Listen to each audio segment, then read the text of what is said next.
नमस्कार। आइए सुनते हैं मुंशी प्रेमचंद जी की लिखी कहानी कानूनी कुमार। मिस्टर कानूनी कुमार MLA अपने ऑफिस में समाचार पत्रों, पत्रिकाओं और रिपोर्टों का एक ढेर लिए बैठे थे। देश की चिंताओं से उनकी देह स्थूल हो गई है। सदैव देशोद्धार की फिक्र में रहते हैं। सामने पार्क है, उसमें कई लड़के खेल रहे हैं। कुछ पर्दे वाली स्त्रियां भी हैं। फेसिंग के सामने बहुत से भिखमंगे बैठे हैं। एक चाय वाला एक वृक्ष के नीचे चाय बेच रहा है। कानूनी कुमार, आप ही आप। देश की दशा कितनी खराब होती चली जाती है। गवर्नमेंट कुछ नहीं करती, बस दावतें खाना और मौज उड़ाना उनका काम है। पार्क की ओर देखकर, आहा, यह कोमल कुमार सिगरेट पी रहे हैं। शोक, महाशोक। कोई कुछ नहीं कहता, कोई उनको रोकने की कोशिश भी नहीं करता। तंबाकू कितनी जहरीली चीज़ है, बालकों को इससे कितनी हानि होती है, यह कोई नहीं जानता। तंबाकू की रिपोर्ट देखकर ओफ, रोंगटे खड़े हो जाते हैं। जितने बालक अपराधी होते हैं उनमें 75% सिगरेटबाज होते हैं। बड़ी भयंकर दशा है। हम क्या करें? लाख स्पीचें दो, कोई सुनता ही नहीं। उनको कानून से रोकना चाहिए, नहीं तो अनर्थ हो जाएगा। कागज़ पर नोट करता है, तंबाकू बहिष्कार बिल पेश करूँगा। कौंसिल खुलते ही यह बिल पेश कर देना चाहिए। एक क्षण के बाद फिर पार्क की ओर ताकता है और पहरेदार महिलाओं को घास पर बैठे देखकर लंबी सांस लेता है। गजब है, गजब है। कितना घोर अन्याय, कितना पाशविक व्यवहार। यह कोमलांगी सुंदरियां चादर में लिपटी हुई कितनी भद्दी, कितनी फूहड़ मालूम होती हैं। तभी तो देश का यह हाल हो रहा है। रिपोर्ट देखकर स्त्रियों की मृत्यु संख्या बढ़ रही है। तपेदिक उछलता चला आता है। प्रसूत की बीमारी आंधी की तरह चढ़ी आती है और हम हैं कि आंखें बंद किए पड़े हैं। बहुत जल्द ऋषियों की यह भूमि, यह वीर परसविनी जननी रसातल को चली जाएगी। इसका कहीं निशान भी न रहेगा। गवर्नमेंट को क्या फिक्र, लोग कितने पाषाण हो गए हैं। आंखों के सामने यह अत्याचार देखते हैं और जरा भी नहीं चौंकते। यह मृत्यु का शैथिल्य है। यहाँ भी कानूनी ज़रूरत है। एक ऐसा कानून बनना चाहिए जिससे कोई स्त्री पर्दे में न रह सके। अब समय आ गया है कि इस विषय में सरकार कदम बढ़ावे। कानून की मदद के बगैर कोई सुधार नहीं हो सकता और यहाँ कानूनी मदद की जितनी ज़रूरत है उतनी और कहाँ हो सकती है। माताओं पर देश का भविष्य अवलंबित है। पर्दा हटाओ बिल पेश होना चाहिए। जानता हूँ बड़ा विरोध होगा, लेकिन गवर्नमेंट को साहस से काम लेना चाहिए। ऐसे नपुंसक विरोध के भय से उद्धार के कार्य में बाधा नहीं पड़नी चाहिए। कागज पर नोट करता है, यह बिल भी असेंबली के खुलते ही पेश कर देना होगा। बहुत विलंब हो चुका, अब विलंब की गुंजाइश नहीं है, वरना मरीज का अंत हो जाएगा। मसौदा बनाने लगता है, हेतु और उद्देश्य। सहसा एक भिक्षुक सामने आ पुकारता है, जय हो सरकार की, लक्ष्मी फूले फले। कानूनी, हट जाओ, यू सुअर, कोई काम क्यों नहीं करता। भिक्षुक, बड़ा धर्म होगा सरकार, मारे भूख के आंखों तले अंधेरा। कानूनी, चुप रहो सुअर, हट जाओ सामने से, अभी निकल जाओ, बहुत दूर निकल जाओ। मसौदा छोड़कर फिर आप ही आप। यह ऋषियों की भूमि आज भिक्षुकों की भूमि हो रही है। जहाँ देखिए वहाँ रेवड़ के रेवड़ और दल के दल भिखारी। यह गवर्नमेंट की लापरवाही की बरकत है। इंग्लैंड में कोई भिक्षुक भीख नहीं मांग सकता। पुलिस पकड़कर काल कोठरी में बंद कर दे। किसी सभ्य देश में इतने भिखमंगे नहीं हैं। यह पराधीन गुलाम भारत है, जहाँ ऐसी बातें इस 20वीं सदी में भी संभव है। उफ, कितनी शक्ति का अपव्यय हो रहा है। रिपोर्ट निकालकर। ओह, 50 लाख। 50 लाख आदमी केवल भिक्षा मांगकर गुजर करते हैं। और क्या ठीक हो कि संख्या इसकी दुगनी न हो? यह पैसा लिखाना कौन पसंद करता है? 1 करोड़ से कम भिखारी इस देश में नहीं है। यह तो भिखारियों की बात हुई जो द्वार द्वार झोली लिए घूमते हैं। इसके उपरांत टीकाधारी, कोपीनधारी और जटाधारी समुदाय भी तो हैं, जिनकी संख्या कम से कम 2 करोड़ होगी।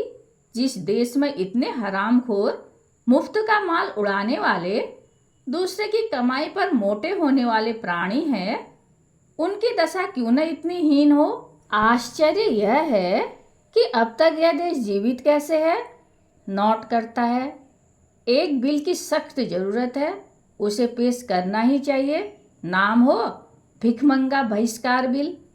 खूब जूतियां चलेंगी, धर्म के सूत्राधार खूब नाचेंगे, खूब गालियां देंगे। गवर्नमेंट भी कन्नी काटेगी, मगर सुधार का मार्ग तो कंटकाकीर्ण है ही। तीनों बिल मेरे ही नाम से हों, फिर देखिए कैसी खलबली मचती है। आवाज आती है, चाय गरम, चाय गरम, मगर ग्राहकों की संख्या बहुत कम है। कानूनी कुमार का ध्यान चाय वाले की ओर आकर्षित हो जाता है। कानूनी, आप ही आप। चाय वाले की दुकान पर एक भी ग्राहक नहीं। कैसा मूर्ख देश है। इतनी बलवर्धक वस्तु और ग्राहक कोई नहीं। सभ्य देश में पानी की जगह चाय पी जाती है। रिपोर्ट देखकर। इंग्लैंड में 5 करोड़ पौंड की चाय जाती है। इंग्लैंड वाले मूर्ख नहीं है, उनका आज संसार पर आधिपत्य है। इसमें चाय का कितना बड़ा भाग है, कौन इसका अनुमान कर सकता है। यहाँ बेचारा चाय वाला खड़ा है और कोई उसके पास नहीं फटकता। चीन वाले चाय पी पी कर स्वाधीन हो गए, मगर हम चाय न पिएंगे। क्या अकल है। गवर्नमेंट का सारा दोष है। कीटों से भरे हुए दूध के लिए इतना शोर मचता है, मगर चाय को कोई नहीं पूछता। जो कीटों से खाली है, उत्तेजक और पुष्टिकारक है। सारे देश की मति मारी गई है। नोट करता है। गवर्नमेंट से प्रश्न करना चाहिए। असेंबली खुलते ही प्रश्नों का तांता बांध दूंगा। प्रश्न क्या, गवर्नमेंट बताएगी कि गत 5 सालों में भारतवर्ष में चाय की खपत कितनी बढ़ी है, और इसका सर्वसाधारण में प्रचार करने के लिए गवर्नमेंट ने क्या कदम लिए हैं। एक रमणी का प्रवेश, कटे हुए केस, आड़ी मांग, पारसी रेशमी साड़ी, कलाई पर घड़ी, आंखों पर ऐनक, पाँव में ऊंची एड़ी का लेडी शू, हाथ में एक बटुआ लटकाए हुए, साड़ी में ब्रूच है, गले में मोतियों का हार। कानूनी, हेलो मिसेज बोस, आप खूब आई। कहिए किधर की सैर हो रही है। अब की तो आलोक में आपकी कविता बड़ी सुंदर थी, मैं तो पढ़कर मस्त हो गया। इस नन्हे से हृदय में इतने भाव कहाँ से आ जाते हैं, मुझे आश्चर्य होता है। शब्द विन्यास की तो आप रानी हैं। ऐसे ऐसे चोट करने वाले भाव आपको कैसे सूझ जाते हैं। मिसेज बोस, दिल जलता है तो उसमें आपसे आप धुएं के बादल निकलते हैं। जब तक स्त्री समाज पर पुरुषों का अत्याचार रहेगा, ऐसे भावों की कमी न रहेगी। कानूनी, क्या इधर कोई नई बात हो गई। बोस, रोज ही तो होती रहती है। मेरे लिए डॉक्टर बोस की आज्ञा नहीं कि किसी से मिलने जाओ या कहीं सैर करने जाओ। अब की कैसी गर्मी पड़ी है कि सारा रक्त जल गया, पर मैं पहाड़ों पर न जा सकी। मुझसे यह अत्याचार या गुलामी नहीं सही जाती। कानूनी, डॉक्टर बोस खुद भी तो पहाड़ों पर नहीं गए। मिसेज बोस, वह न जाएं, उन्हें धन की हाय हाय पड़ी है। मुझे क्यों अपने साथ लिए मरते हैं। वह क्लब में नहीं जाना चाहते, उनका समय रुपये उगलता है। मुझे क्यों रोकते हैं। वह खद्दर पहने, मुझे क्यों अपनी पसंद के कपड़े पहनने से रोकते हैं। वह अपनी माता और भाइयों के गुलाम बने रहें, मुझे क्यों उनके साथ रो रो कर दिन काटने पर मजबूर करते हैं। मुझसे यह बर्दाश्त नहीं हो सकता। अमेरिका में एक कटु वचन कहने पर संबंध विच्छेद हो जाते हैं। पुरुष जरा देर में घर आया और स्त्री ने तलाक दिया। वह स्वाधीनता का देश है, वहाँ लोगों के विचार स्वाधीन है। यह गुलामों का देश है, यहाँ हर एक बात में उसी गुलामी की छाप है। मैं अब डॉक्टर बोस के साथ नहीं रह सकती, नाक को दम आ गया। इसका उत्तरदायित्व तो उन्हीं लोगों पर है जो समाज के नेता और व्यवस्थापक बनते हैं। अगर आप चाहते हैं कि स्त्रियों को गुलाम बनाकर स्वाधीन हो जाएं, तो यह एक अनहोनी बात है। जब तक तलाक का कानून न जारी होगा, आपका स्वराज्य आकाश कुसुम ही रहेगा। डॉक्टर बोस को आप जानते हैं, धर्म में उनकी कितनी श्रद्धा है। खप्त कहिए, मुझे धर्म के नाम से घृणा है। इसी धर्म ने स्त्री जाति को पुरुष की दासी बना दिया। मेरा बस चले तो मैं सारे धर्म की पोथियों को उठाकर परनाले में फेंक दूं। मिसेज एयर का परवेश, गोरा रंग, ऊंचा कद, ऊंचा गाउन, गोल हाड़ी की सी टोपी, आँखों पर ऐनक, चेहरे पर पाउडर, गालों और होंठों पर सुर्ख पैंट, रेशम की जुराबें और ऊंची एड़ी के जूते। कानूनी हाथ बढ़ाकर, हेलो मिसेज एयर, आप खूब आई। कहिए, किधर की सैर हो रही है? आलोक में अब की आपका लेख अत्यंत सुंदर था, मैं तो पढ़कर दंग रह गया। मिसेज एयर मिसेज बोस की ओर मुस्कुराकर, दंग ही रह गए या कुछ किया भी? हम स्त्रियां अपना कलेजा निकाल कर रख दें, लेकिन पुरुषों का दिल न पसीजेगा। बोस, सत्य, बिल्कुल सत्य। अय्यर, मगर इस पुरुष ज्ञान का बहुत जल्द अंत हुआ जाता है। स्त्रियां अब कैद में नहीं रह सकती। मिस्टर अय्यर की सूरत मैं नहीं देखना चाहती। मिसेज बोस मुंह फेर लेती है। कानूनी, मिस्टर अय्यर तो खूबसूरत आदमी है। लेडी अय्यर, उनकी खूबसूरती उन्हें मुबारक रहे। मैं खूबसूरत पराधीनता नहीं चाहती, बदसूरत स्वाधीनता चाहती हूँ। वह मुझे अब की जबरदस्ती पहाड़ पर ले गए। वहाँ की सीट मुझसे नहीं सही जाती। कितना कहा कि मुझे मत ले जाओ, मगर किसी तरह न माने। मैं किसी के पीछे पीछे कुतिया की तरह नहीं चलना चाहती। मिसेज बोस उठकर खिड़की के पास चली जाती हैं। कानूनी, अब मुझे मालूम हो गया कि तलाक का बिल असेंबली में पेश करना पड़ेगा। मिसेज एयर, खैर, आपको मालूम तो हुआ, मगर शायद कयामत में। कानूनी, नहीं मिसेज एयर, अब की छुट्टियों के बाद ही यह बिल पेश होगा और धूमधाम के साथ पेश होगा। बेशक पुरुषों का अत्याचार बढ़ रहा है। जिस प्रथा का विरोध आप दोनों महिलाएं कर रही हैं, वह अवश्य हिंदू समाज के लिए घातक है। अगर हमें सभ्य बनना है तो सभ्य देश के पद चिन्हों पर चलना पड़ेगा। धर्म के ठेकेदार चिल्ला पों मचाएंगे, कोई परवाह नहीं। उनकी खबर लेना आप दोनों महिलाओं का काम होगा, ऐसा बनाना कि मुंह न दिखा सकें। लेडी एयर, पेश की धन्यवाद देती हूँ, हाथ मिलाकर चली जाती है। मिसेज बोस खिड़की के पास से आकर, आज इसके घर में घी का चिराग जलेगा। यहाँ से सीधे बोस के पास गई होंगी, मैं भी जाती हूँ। चली जाती हैं। कानूनी कुमार एक कानून की किताब उठाकर उसमें तलाक की व्यवस्थाएं देखने लगता है कि मिस्टर आचार्य आते हैं। मुँह साफ, आँखों पर ऐनक, खाली आधे बाह का शर्ट, निकर, ऊनी मोजे, लंबे बूट, पीछे एक टेरियर कुत्ता भी है। कानूनी, हेलो मिस्टर आचार्य, आप खूब आए। आज किधर की सैर हो रही है? होटल का क्या हाल है? आचार्य, कुत्ते की मौत मर रहा हूँ। इतना बढ़िया भोजन, इतना साफ सुथरा मकान, ऐसी रोशनी, इतना आराम, फिर भी मेहमानों का दुर्भिक्ष। समझ में नहीं आता अब कितना खर्च घटाऊं। इन दामों अलग घर में मोटा खाना भी नसीब नहीं हो सकता। उस पर सारे जमाने की झंझट, कभी नौकरी का रोना, कभी दूध वाले का रोना, कभी धोबी का रोना। यहाँ सारे जंजाल से मुक्ति हो जाती है, फिर भी आधे कमरे खाली पड़े हैं। कानूनी: यह तो आपने बुरी खबर सुनाई। आचार्य: पश्चिम में क्यों इतना सुख और शांति है? क्यों इतना प्रकाश और धन है? क्यों इतनी स्वाधीनता और बल है? इन्हीं होटलों के प्रसाद से। होटल पश्चिम गौरव का मुख्य अंग है, पश्चिमी सभ्यता का प्राण है।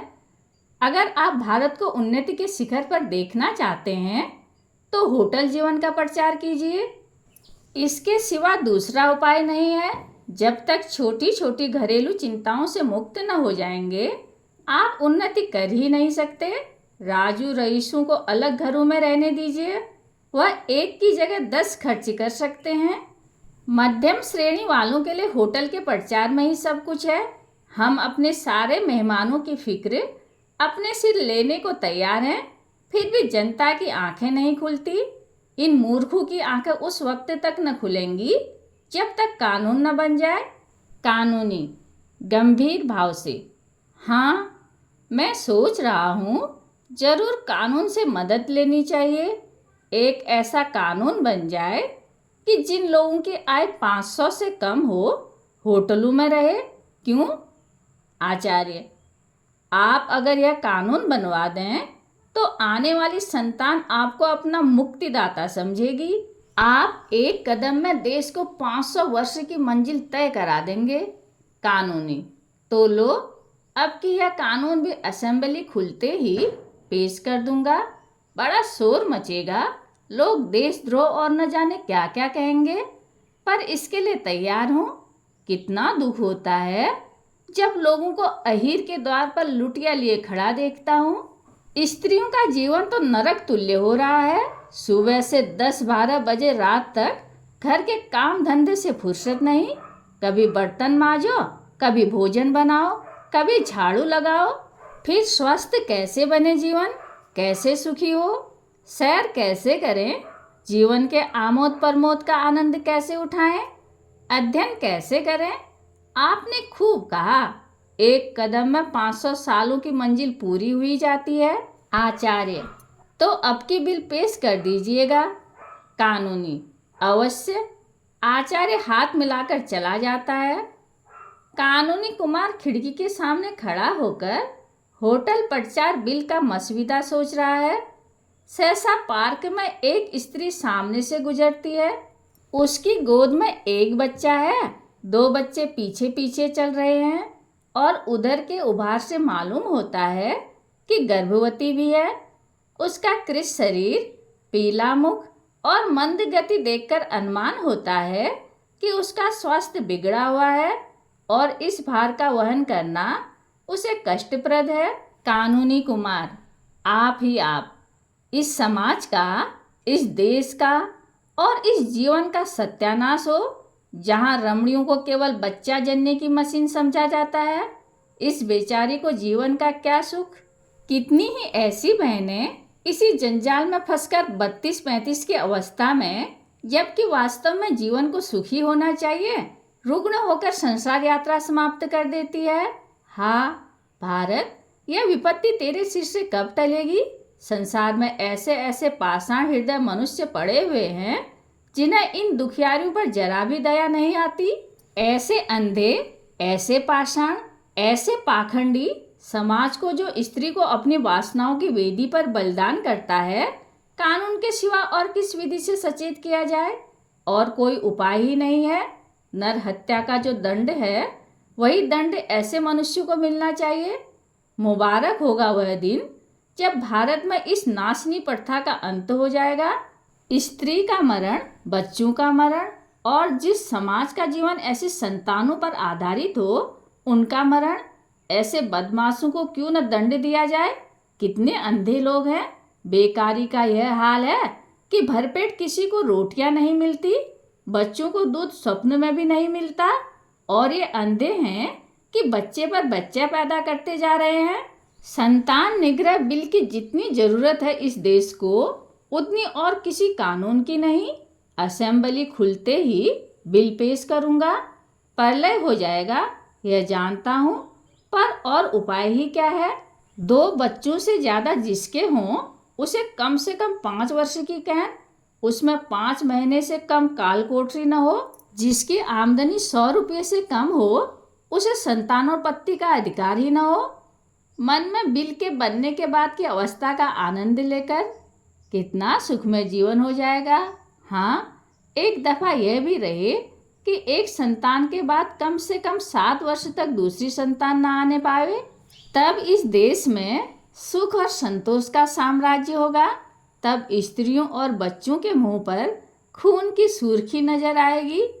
तब मजबूत हाथ पांव और मजबूत दिल और जिगर के पुरुष उत्पन्न होंगे। मिसेज कानूनी कुमार का प्रवेश। कानूनी कुमार जल्दी से रिपोर्टों और पत्रों को समेट लेता है और एक उपन्यास खोलकर बैठ जाता है। मिसेज, क्या कर रहे हो? वही धुन। कानूनी, उपन्यास पढ़ रहा हूँ। मिसेज, तुम सारी दुनिया के लिए कानून बनाते हो, एक कानून मेरे लिए भी बना दो। इससे देश का जितना बड़ा उपकार होगा उतना और किसी कानून से न होगा। तुम्हारा नाम अमर हो जाएगा और घर घर तुम्हारी पूजा होगी। कानूनी, अगर तुम्हारा ख्याल है कि मैं नाम और यश के लिए देश की सेवा करता हूँ तो मुझे यही कहना पड़ेगा कि तुमने मुझे रत्ती भर भी नहीं समझा।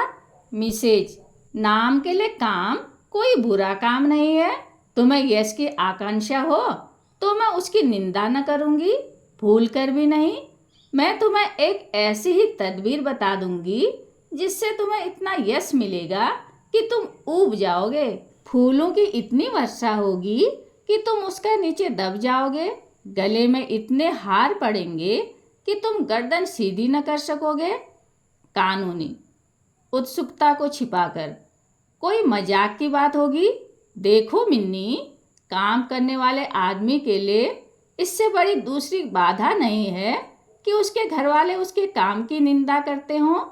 मैं तुम्हारे इस व्यवहार से निराश हो जाता हूँ। मिसेज, तलाक का कानून तो बनाने जा रहे हो, अब क्या डर है? कानूनी, फिर वही मजाक। मैं चाहता हूँ तुम इन प्रश्नों पर गंभीर विचार करो। मिसेज, मैं बहुत गंभीर विचार करती हूँ। सच मानो मुझे इस बात का दुख है कि तुम मेरे भावों को नहीं समझते। मैं इस वक्त तुमसे जो बात करने जा रही हूँ उसे मैं देश की उन्नति के लिए आवश्यक ही नहीं परमावश्यक समझती हूँ। मुझे इसका पक्का विश्वास है। कानूनी, पूछने की हिम्मत तो नहीं पड़ती, अपनी झेप मिटाने के लिए हंसता है। मिसेज, मैं खुद ही कहने आई हूँ, हमारा वैवाहिक जीवन कितना लज्जास्पद है। तुम खूब जानते हो, रात दिन रगड़ झगड़ मचा रहता है। कहीं पुरुष स्त्री पर हाथ साफ कर लेता है, कहीं स्त्री पुरुष की मूंछों के बाल नोचती है। हमेशा एक न एक गुल खिला ही रहता है। कहीं एक मुंह फुलाए बैठा है, कहीं दूसरा घर छोड़कर भाग जाने की धमकी दे रहा है। कारण जानते हो क्या है? कभी सोचा है? पुरुषों की रसिकता और कृपणता, यही दोनों ऐप मनुष्य के जीवन को नरक तुल्य बनाए हुए हैं। जिधर देखो अशांति है, विद्रोह है, बाधा है। साल में लाखों हत्याएं इन्हीं बुराइयों के कारण हो जाती हैं। लाखों स्त्रियां पतित हो जाती हैं। पुरुष मद्य सेवन करने लगता है। यह बात है या नहीं? कानूनी, बहुत सी बुराइयां ऐसी हैं जिन्हें कानून नहीं रोक सकता। मिसेज, कह कहा मारकर, अच्छा, क्या आप भी कानून की अक्षमता स्वीकार करते हैं? मैं यह नहीं समझती थी। मैं तो कानून को ईश्वर से ज़्यादा सर्वव्यापी सर्वशक्तिमान समझती हूँ। कानूनी, फिर तुमने मजाक शुरू किया। मिसेज, अच्छा, लो कान पकड़ती हूँ, अब न हंसूंगी। मैंने इन बुराइयों को रोकने का एक कानून सोचा है। उसका नाम होगा दंपति सुख शांति बिल। इसकी 2 मुख्य धाराएं होंगी और कानूनी बारीकियां तुम ठीक कर लेना। एक धारा होगी कि पुरुष अपनी आमदनी का आधा बिना कान पूछ हिलाए स्त्री को दे दे। अगर न दे तो 5 साल कठिन कारावास और 5 महीने काल कोठरी। दूसरी धारा होगी 15 से 50 तक के पुरुष घर से बाहर न निकलने पाए। अगर कोई निकले तो 10 साल कारावास और 10 महीने काल कोठरी। बोलो मंजूर है? कानूनी गंभीर होकर। असंभव। तुम प्रकृति को पलट देना चाहती हो। कोई पुरुष घर में कैदी बनकर रहना स्वीकार न करेगा। मिसेज, वह करेगा और उसका बाप करेगा। पुलिस डंडे के जोर से कराएगी। न करेगा तो चक्की पीसनी पड़ेगी। करेगा कैसे नहीं? अपनी स्त्री को घर की मुर्गी समझना और दूसरी स्त्रियों के पीछे दौड़ना क्या खाला जी का घर है? तुम अभी इस कानून को अस्वाभाविक समझते हो। मत घबराओ, स्त्रियों का अधिकार होने दो। यह पहला कानून न बन जाए तो कहना कि कोई कहता था स्त्री एक एक पैसे के लिए तरसे और आप गुलछर्रे उड़ाए। दिल लगी है, आधी आमदनी स्त्री को दे देनी पड़ेगी, जिसका उससे कोई हिसाब न पूछा जा सकेगा।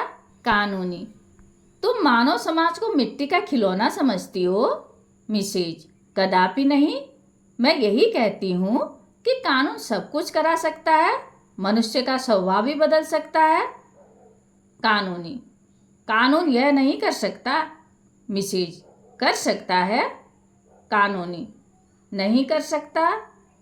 मिसेज, कर सकता है।